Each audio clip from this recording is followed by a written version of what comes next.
Hello and welcome back to Scottish Independence Podcasts. Our episode this week is called The Celtic Alliance, a Game Changer. Don't know what the Celtic Alliance might be? Watch these three clips. I mean, I was in 3 different parliaments. I was surprised when I arrived in 1517, actually how cross-party Westminster is. All you see in the telly is PMQs, Prime Minister's questions, which I loathe, but actually we work a lot cross-party. 17 to 19 was the hung Brexit Parliament. But from the moment Boris Johnson arrived, the contempt towards SNP MPs in the chamber was hideous, was constant. So instead of in the 15 Parliament having a Conservative minister saying, because I was the longest serving medic in the House of Commons, it's great to have your expertise, thank you for that contribution. All of that disappeared. And so it was very easy for Johnson to just keep slagging Scotland. Scotland's rubbish, SNP are rubbish, relentless. It's much harder for any current UK government to be scattergunning that at 3 nations, particularly when they are meant to be the honest broker of the Good Friday Agreement, along with the Irish government. And so I think the Celtic Alliance, if you like, of the 3 nations is an utter game changer. And while we're at different points, unification, greater devolution, independence, all of it boils down to, as I said earlier, self-determination. That's where we absolutely have that common goal of getting that right. I would say not for a one of Section 30, for the right to decide when does Northern Ireland have a border poll? When do we want an independence referendum? Because if it's a voluntary union, we should have the right to stay or leave, and that should be down to the people of the nations. And I think the Celtic Alliance just changes the landscape completely. Yeah, like nationalism can be seen as a dirty word, and I think that certainly the nationalism that Scotland and Wales and Ireland portrays is a very different type of nationalism, and likewise with the Catalonians and the Galicians and the Basques. And I used the phrase before in a conference, cosmopolitan nationalism, and that's like anybody who comes and wants to, I suppose, believe in the values, a set of values is welcome. So it's not that idea of excluding people. It's very much an inclusive and confident in your own culture, that bringing in new cultures doesn't erode that or dilute it. We were the first country in the world to put the United Nations Millennium Goals into practice in law in Wales. And that's being copied now by the United Nations itself, I think by the European Union, that they are developing something similar. So we have done a lot of groundbreaking things in Wales that we can share with other countries. But as well as that, what we are determined to do when forming legislation, when building the Welsh nation, we are looking to other European countries as well, all countries. I don't just mean member states, I mean countries, to look for best practice, to look where things are done well, what we can adapt, what we can use in Wales to get the best possible standards, offer our citizens the best possible quality of life. It's not just about looking inwards, it's about looking outwards. Do you know that old joke where it used to be an Englishman, an Irishman and a Scotsman? Walk into a bar. Yeah. So an Irishwoman, a Welshwoman and a Scotswoman walk into the European Parliament. Went and declare a Celtic alliance. Very impressive women, I hope you agree, who were all panellists on the events that took place in the European Parliament on the 10th anniversary of Brexit. So you probably recognised Philippa Whitford, former MP. There was also Lynn Boylan, who's Sinn Féin MEP, and Jill Evans, who's a former Plaid Cymru MEP. The 4th member of the panel was Anthony Barnett, so one representative from each of the 4 nations of the UK. If you want to watch that full discussion, it was live streamed, and we'll put the link below. It was on the topic of whether Brexit, after 10 years, ought to be reversed. Yeah. Because it's there as a live stream, we don't have to redo that again. And this is more kind of 3 people from the Celtic Alliance, 3 women as it happens, and Anthony Barnett there, who I often didn't agree with what he was saying, or I found it a little bit hard to follow his arguments, but I've listened a few times now, and I tell you, I do appreciate hearing an English point of view, which is quite nuanced. he's trying to carefully think things through and carefully unpick the patterns of behaviour that we're all familiar with and try and come with a way through it. Now, I'm not sure he's done that quite, but he really is genuinely trying. I really appreciate that. The topics that we felt we wanted to pull out of it came into, there was sort of 4 different headings. The first one was about preparedness of 2 of the 3 Celtic nations, how they're preparing themselves to move forward.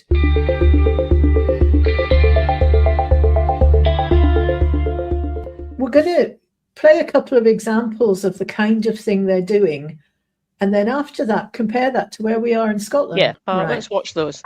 The Plaid Cymru government is bringing forward a new European Alignment Act, which will underpin a new European strategy. And what that means is that we'll be able to keep pace with Europe's world-leading standards in environmental protection, public health and food standards, and economic opportunities, of course. But it also offers within healthcare itself the free exchange of ideas and resources and expertise so that we can develop the best healthcare that Europe can offer. And look into the future, while the government has made clear that it's not going to hold a referendum on independence in its first term of government in the Senedd, it is setting up a national commission to look at moving towards independence and starting a national conversation on independence on the next steps of our constitutional journey, which will form the foundations of a white paper on independence in the future. I'm the vice chair of the Commission on the United Ireland for the party of Sinn Féin. There's a number of different organisations, which kind of shows you where we're at. This conversation is very much a live conversation in Ireland, and interestingly, even last week, the Taoiseach, who's our Deputy Prime Minister and leader of the political group which would be in the European People's Party in the European Parliament, but also anyone who knows their Irish history, was on the other side of the treaty to Sinn Féin and supported this division of our country, is bringing forward their proposals for a united Ireland. So I think that that's very, very telling they see it, maybe possibly because it is the popular thing among people, because people see united Ireland, and there is a cultural movement happening in Ireland with the language and music. So young people are certainly I suppose shaking off the shackles of colonialism and creating their own idea of Irish culture, and I think the Fine Gael can see that and are absolutely tapping into it with bringing forward their own proposals for a united Ireland. But for our own political party, what we're doing with the commission that I'm in is having these sort of cross-community dialogues. We have done sort of just broad general ones, inviting in anybody in whether it's going into a particular area, and then we've also had themed ones, so talking to a particular stakeholder sector. So for example, I work a lot on environmental issues. We've had a commission on what does a united Ireland mean for environment and biodiversity, because of course biodiversity doesn't recognise borders, and the North now doesn't come under the same protections. So that was just one example. We've done one around women, around what does a health service look like in a united Ireland. And we invite people in who are pro and anti-unity to give their voices, to share their concerns, to make written submissions. So that the conversation, I suppose, is the complete opposite to what Brexit was, which is that all of the work has to be put in before you put the question to anybody. I mean, and I don't need to tell anyone in this room that simplistic slogans and yes or no answers, and then you wake up the next morning, well, what does that mean? So I think we've certainly learned the lesson. I mean, and we did look to Scotland, even though it didn't get the results that we wanted. We sort of said that's more the way that you run a referendum than Brexit, if you're looking at both of them, and how can we, I suppose, forge our own way. I really liked what she was describing there about taking it by topic thing. So what does an NHS look like in a united Ireland? It's get everybody around the table and work through it. And it's successfully, by the sound of it, bringing in some of the parties who wouldn't normally be part of that discussion are coming around the table. It just seems very constructive way of going forward. Yeah, and indeed, I mean, when she said that about, you'd have people who were pro-United Ireland and against the thing, of course, you think, well, what would happen if you did that in Scotland? And, to some extent, I think I'm not sure that the Union in Scotland, the ones who are against being independent, would come and sit round a table like that. But okay, you have to work towards that as well. You have to give people confidence that you really want to hear what they're saying, and there isn't an agenda in that. And then you go, and what have we done in Scotland? Exactly, that is the question. I mean, we've had our referendum 12 years on from that. We're gagging to ask the question again, but we're not putting any of the preparation in place. And that's two sister countries, if you like, on slightly different situations to us. The three of us are all slightly different in what we're trying to do, but they're doing it in a way that's pulling people into the discussion. And we just still seem to be going, we want this, no, we want this, no. It's like sort of ping pong, without actually getting anywhere. But then that's interesting, isn't it? Because the Scottish government's saying, well, we want another referendum. London says no. But the Scottish government isn't, so far. They're not saying to Scots, look, we've just had this election, we're the government again, but we want to hear from everybody in Scotland, so we're going to set up town hall meetings in wee places all over Scotland and get someone to do it. Maybe if it doesn't work to have an SNP-led thing, well, get someone else to do it, but back them. So the only people that we really kind of hear about talking about that is actually Believe in Scotland, isn't it? Yeah, and that takes it out of the Scottish government's remit, which is probably right. They're trying to run the country. This is a discussion for everybody in Scotland. And I do think that whether it's town hall meetings, citizens' assemblies, but doing it theme by theme, topic by topic. And if you invited people in saying, you might not agree the end result you want is independence, but you want a good functioning NHS, presumably.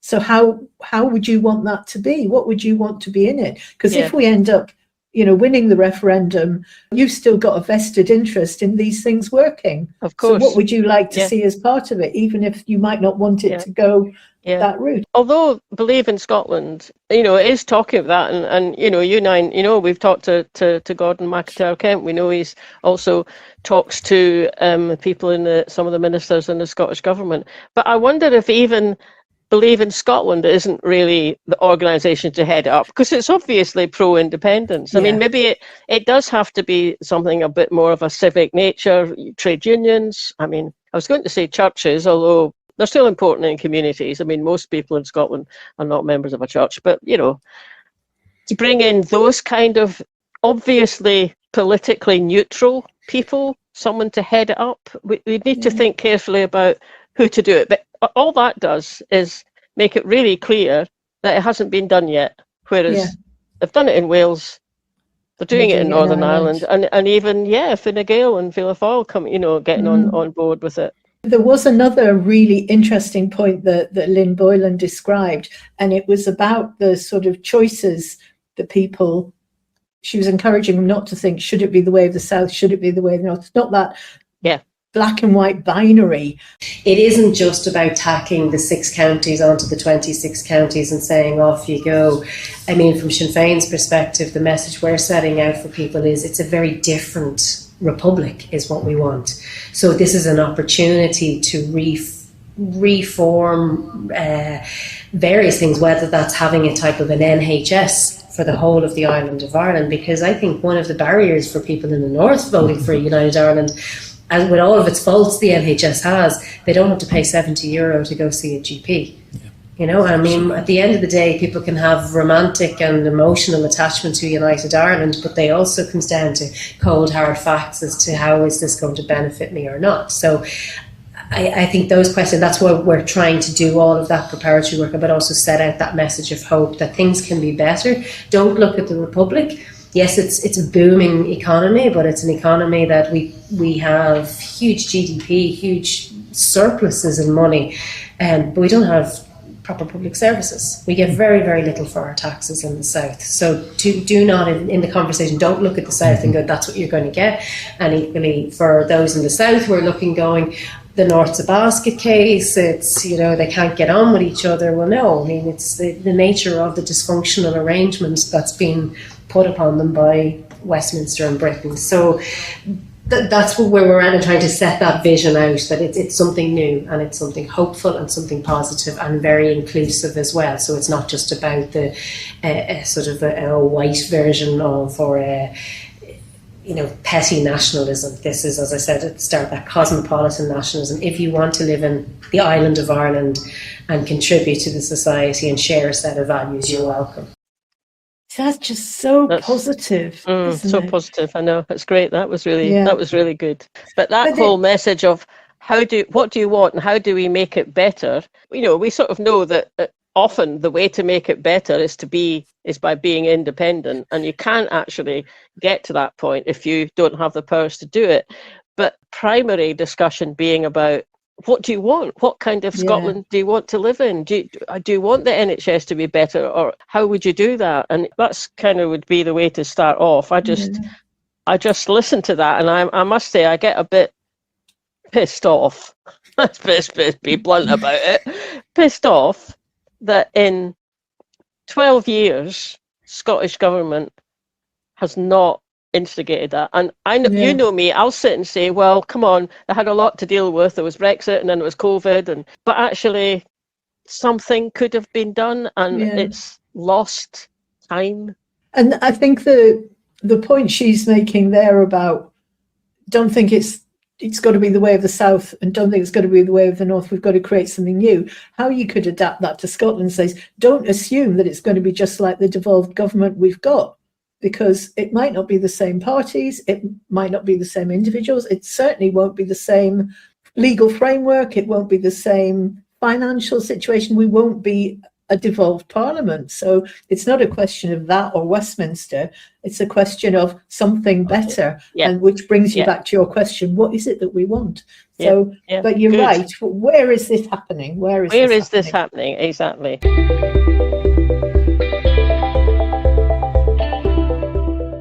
So we haven't heard yet from point of view of an Englishman. So shall we go to one of Anthony's contributions? Because like I said before, I do appreciate the carefulness that he's trying to think these through, but you see what you think when you hear this.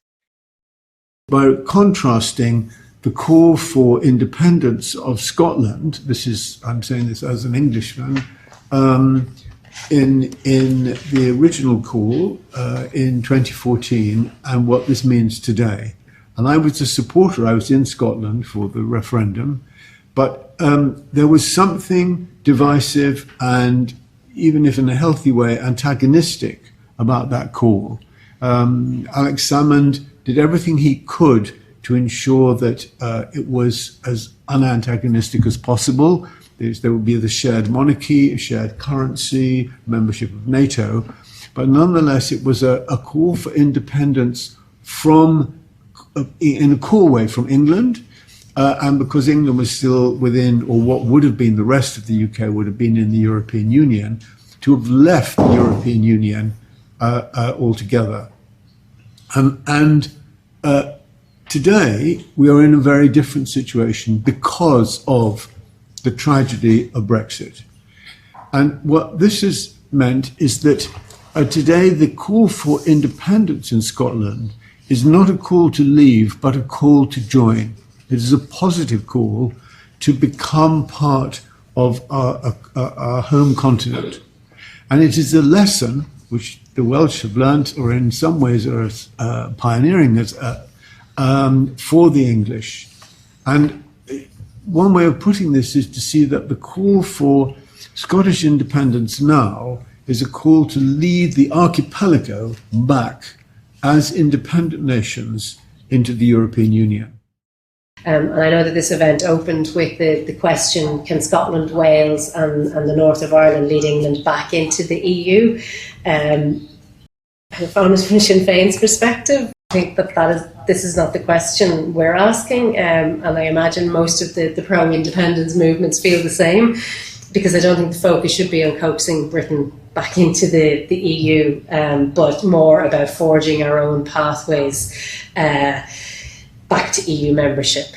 I mean, after the betrayal of the Brexit vote, I think none of the three countries have the responsibility to guide England anywhere back into the EU fold, with all due respect to them.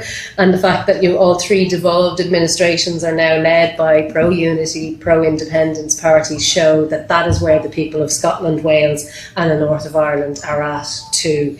And it's not that we want to abandon those who are living in England, but I think this is a mess that can only be solved by English people themselves, and it shouldn't hold us back from where we want to be and where the future we want to see for the people who live in our respective countries. Just pick up on a point that Anthony made. Obviously, he perceived it as quite anti-English. I mean, my husband and I did over 5,000 miles in 2014. I had one woman who kind of talked in an anti-English way.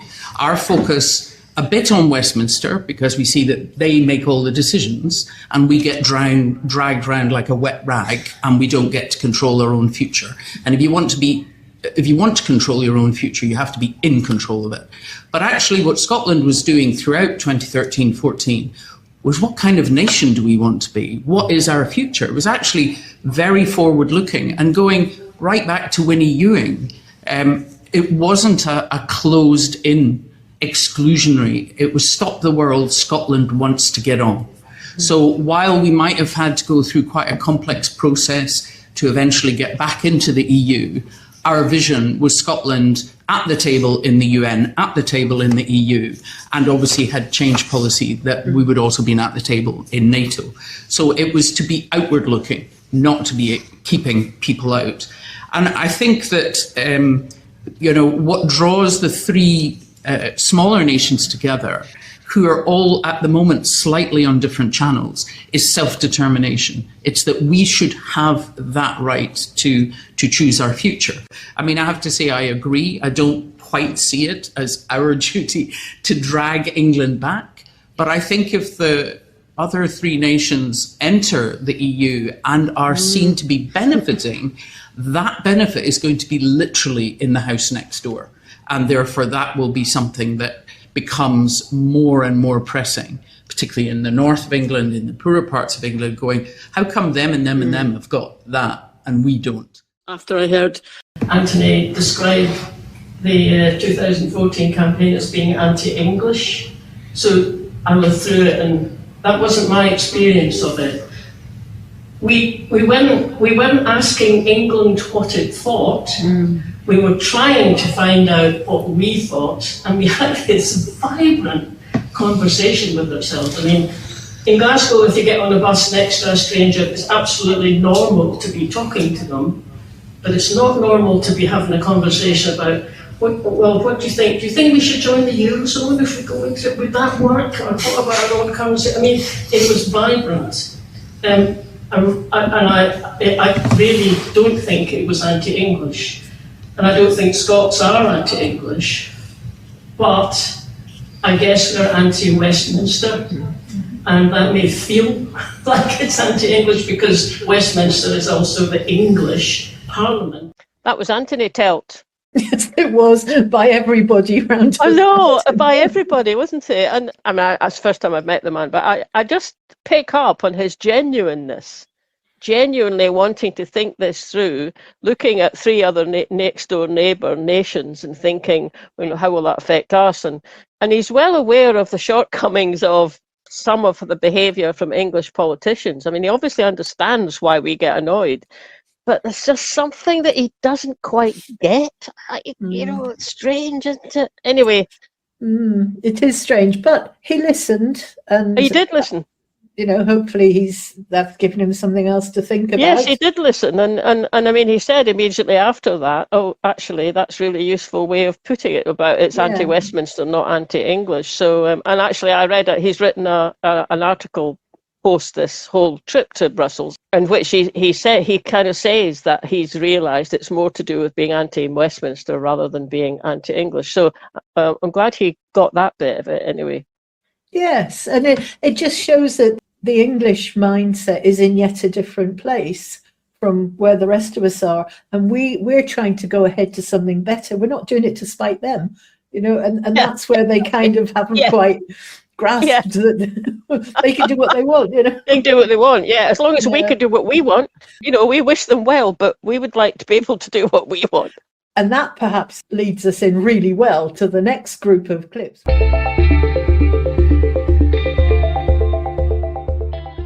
There was a question from the audience, Sam Page from the S3U, who asked whether it was likely that Andy Burnham would give a different response to the question, can we have an indie ref?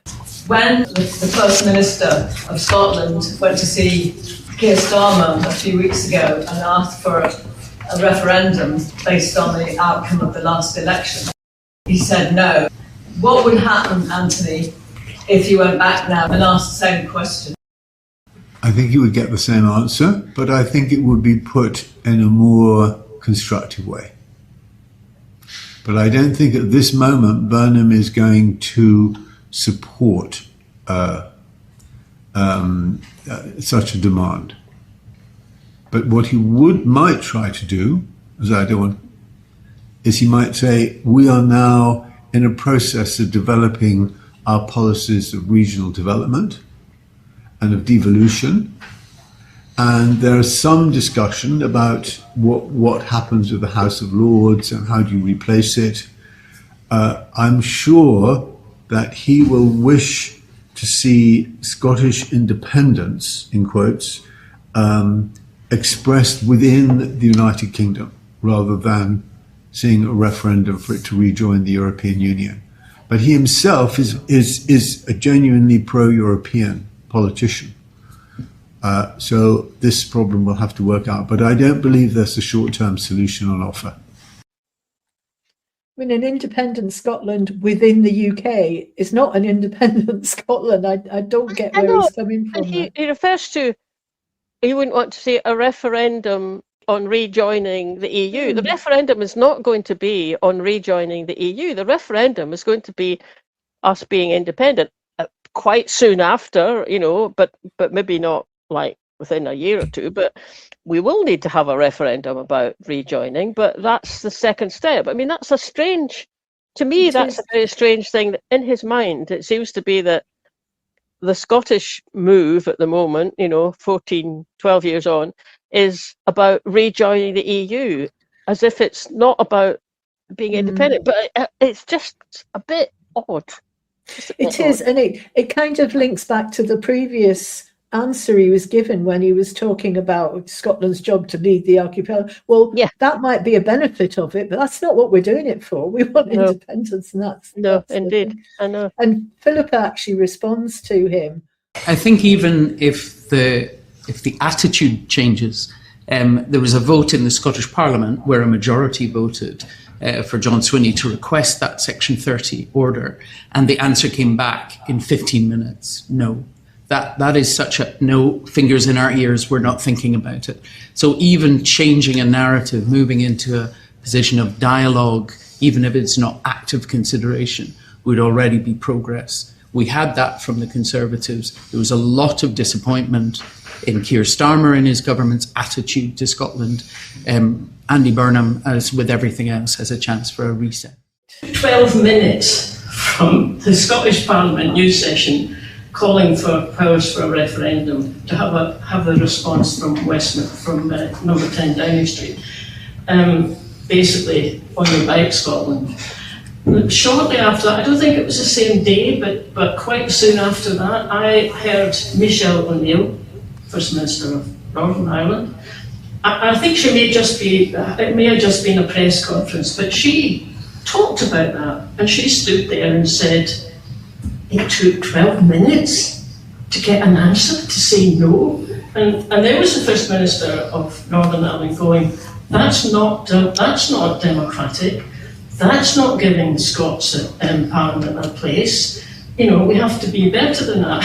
I heard her saying that. I tell you, I was nearly in tears, because that's not what our experience is. Our experience is often it's English MPs down in Westminster telling Scotland what we can and can't do. And to hear Michelle say that was brilliant. And I'm sure that the Welsh First Minister might be doing it as well. The 12-minute response, let me say this, that when Andy Burnham asked to stand in the Gordon Denton by-election,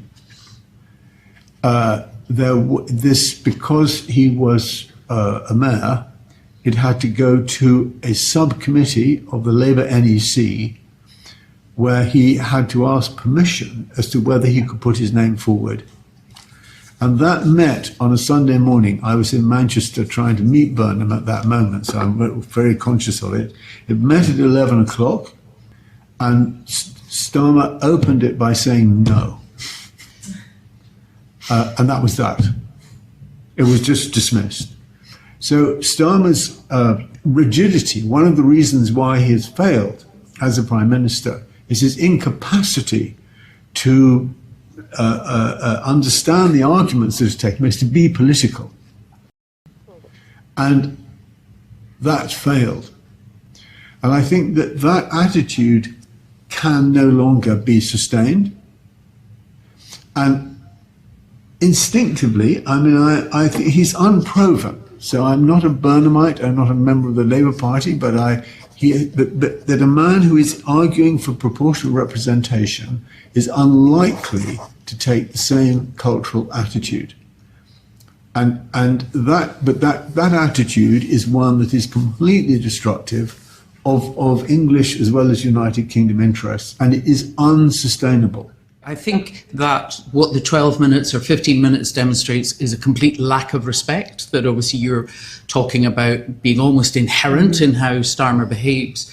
So, you know, what you have is the whole of, the Scottish Parliament with a majority who voted for Section 30 being sent a message so quickly dismissed by one person in what is described as a voluntary union. That's an interesting point that he made there about PR and how much Andy Burnham has been a champion of it.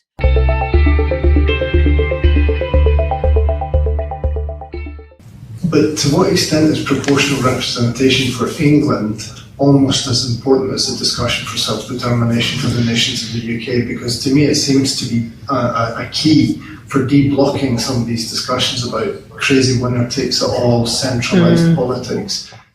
I think PR is absolutely vital. I think it's not an accident, as they would say, that the fact that the Scottish government and the Welsh government and Northern Ireland are based on PR systems is one of the reasons why we're seeing the growth of civic nationalisms, which is inclusive in those countries, and the winner-takes-all politics of England, Britain, is absolutely now at the heart of the polarized politics that we're seeing. If you just take the current English government, the Labour government headed by Starmer got only 33% of the vote. But because it's first past the post, this has driven the alienation of people from politics. If you add up all those who didn't vote, and it was one of the lowest turnouts in history, and you add to that all those who couldn't even be bothered or wouldn't register to vote, who were qualified to, then less than 20%, 80% of the population did not vote for a government which has effectively dictatorial power. And that is not a democracy. So when people talk about Starmer's landslide, the opposite is the case. The landslide was in fact against him. And so it's only something where is proportionality, and I would myself include compulsory voting, as in Australia, and in ensuring the full engagement of the population, that we will be able to unlock the present situation within all of the nations. At the moment, Burnham's position, which I oppose, is that the call for PR should go into the next manifesto of the Labour Party to be enacted by the next quote, Labour government. But I fear that if they don't implement a perfectly legitimate citizens' assembly to consider the best system, and then to implement PR immediately, it's not rocket science. Everybody else uses it. It's not some really complicated or difficult thing to do. Once Burnham becomes Prime Minister, if his position is to put off PR to the next manifesto, it will be locked. See, I think that's a fascinating contribution. That's really good. Yeah. And I think Philippa goes on and kind of She says does. a bit more, doesn't she? She kind of Yeah. agrees with him, I think, doesn't she? So trying to give people the sense that their vote counts, and I also would support what Anthony was talking about, making voting compulsory. You are part of this country. The most depressing thing as an MP was always hearing, I take nothing to do with politics on the doors. And my answer was always, takes a heck of a lot to do with you every single day of your life. So you should go out and vote. But I think it's PR, but it's also the House of Lords. It's all the anachronisms at Westminster, the lack of a written constitution, the gentleman's agreement that we use precedent until such time as Johnson wants to prorogue Parliament because he just can't be bothered listening to the debate anymore. So I think trying to have these changes, and in that sense, it may be more change in England, actually allows us to be recognised as supposedly voluntary members of a union and to be respected. Because the disrespect since Brexit, the Internal Market Act, all the various removal of powers from the nations, and most critically felt in Scotland, after Brexit, things we had power over for 25 years, was incredibly insulting. So people in Scotland value devolution. We've kept our unified public NHS. We've kept things people value. We have well-being policies from the baby box to free personal care, free tuition. So investing in our people, but we're not in charge of our own future. And what you see if you look back over this decade since Brexit is you're stuck in the back of a black cab being driven off a cliff by someone like Boris Johnson. Would you not really rather be in charge of yourself? But equally, looking at that change, that dynamic within England would actually be much better if council elections, if Westminster within England, an English Parliament is also PR in the way ours are. Because then actually politicians also have to respect their voters. It's not just we have a bit of a trick, and as you say, with an incredibly low vote, we can sweep the board, which is what we've seen 2 years ago. You're right about PR and about how positive it's been and how it's contributed to many of the gains that we've had. For us, for Plaid Cymru, of course, we welcomed PR, but we wanted to see the system of STV, which is used in Ireland, a better system, a more representative system. But of course, we fought the elections on the system that we had. What we also did was give the vote to 16 and 17-year-olds, which you had done already in Scotland. We've had for 12 years. And that was a real game changer, I believe, because we were talking about really important issues that affected the future of young people. And the best people to be involved in that debate are the young people themselves. And so that was something really, really important. And it's almost hard to believe that 10 years on since the referendum, we're actually having a discussion again about the European Union, but in quite different terms that we did 10 years ago.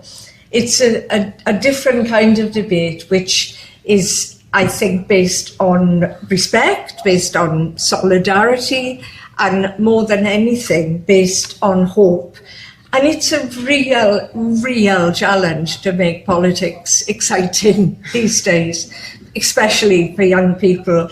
But I find that it's very exciting what has been happening in Wales and what's in front of us now in Wales, because we are not just looking at building our own nation, but we are looking outwards. We are looking at exploring our relationship with the rest of the world as a nation in its own right. But we are also looking at rebuilding and restoring our relationship with the European Union, with a view to Wales becoming part of the European Union again, which is where I believe we belong.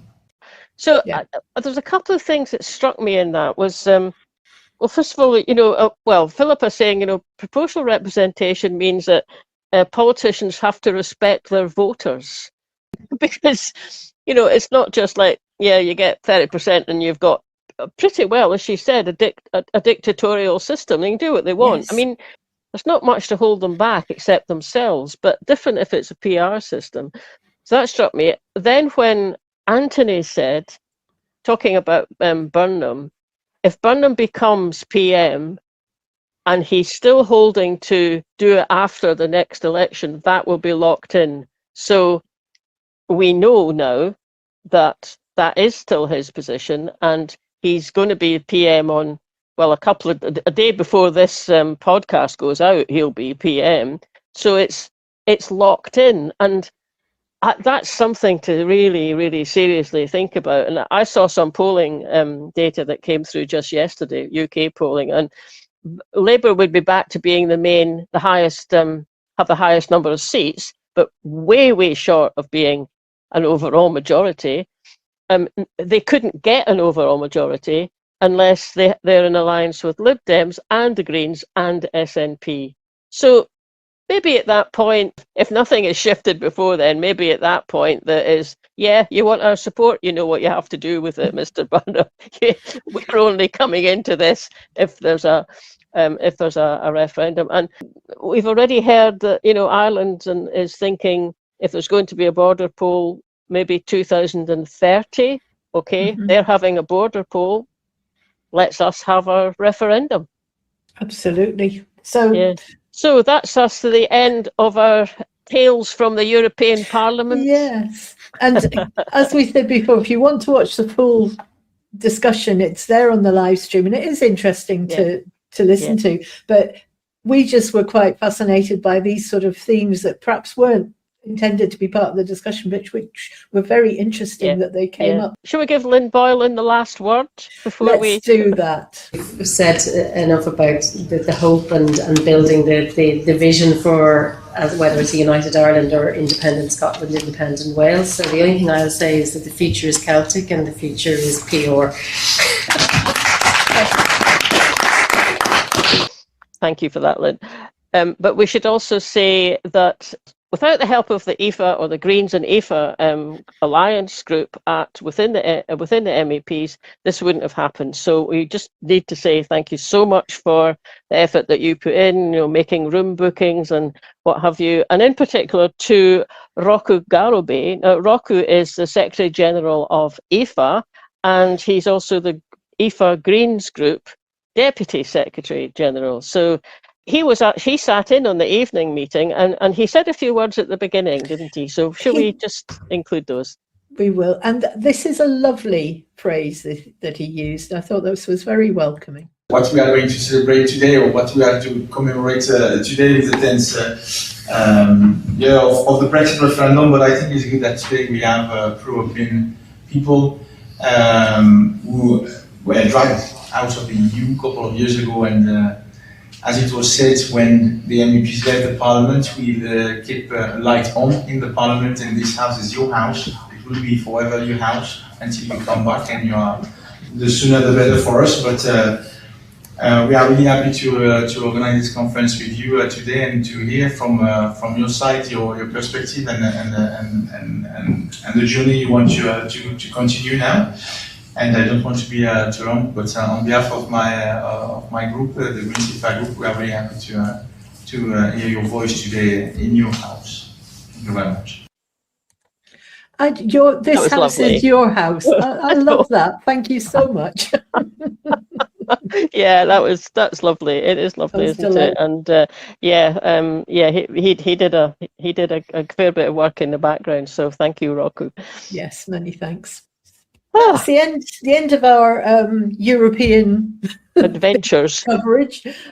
Three episodes. They're all on our channel, our YouTube channel, and all our various podcast things. We will probably have a few shorts from the various things going roundabout, but next week we will be back with the thorny question of power and energy, and we've got a conversation with a new campaign. So we'll be back on familiar territory next week. But we thoroughly enjoyed our adventures in Brussels, and thanks again to everybody who made that possible.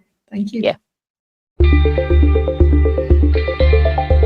Thanks for listening, everybody. I hope you enjoyed that. If you want to make sure you're following us and subscribe to us, then you get notified every time we put something new out, so you don't miss anything. That would be great. Also, you can click the little bell if you're watching on YouTube.